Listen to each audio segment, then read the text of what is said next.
ఏకాంతపు విలువ తెలియక పరుగుల పరవశంలో పడి బానిసలా బ్రతుకుతోంది ఈ ప్రపంచం. చుట్టూ శబ్దాలు, లోపల నిశ్శబ్దపు అలజడి, తన మనసు మాట వినలేని దుస్థితి, అవసరాల ముసుగులో తనకు తాను పరాయిదైపోతున్న మానవ హృదయం ఒంటరిగా ఉండటాన్ని శాపంగా భావిస్తూ నిత్యం అశాశ్వత బంధాల నీడల చాటున బ్రతికేందుకు తప్పిస్తున్నది.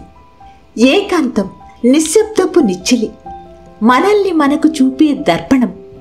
మౌనపు తీరం దాటి ఆవలికి వెళ్తే మన అసలు స్వరూపం కనిపిస్తుంది. బయట ఎక్కడా లభించని ప్రశాంతత మౌనంలో మనకు లభిస్తుంది. ఏకాంతం బాధలా కాక ఆత్మకు లభించే స్వేచ్ఛ అని అర్థమవుతుంది. ఏకాంతం మౌనం మాట్లాడే ప్రాంతం.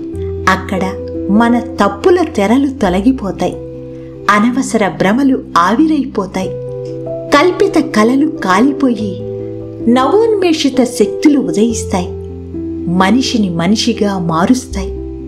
కనీసం కాస్తంతసేపైనా మనతో మనం గడపకపోతే, మనల్ని మనం వినకపోతే ఆ బ్రతుకు బందీయే కదా.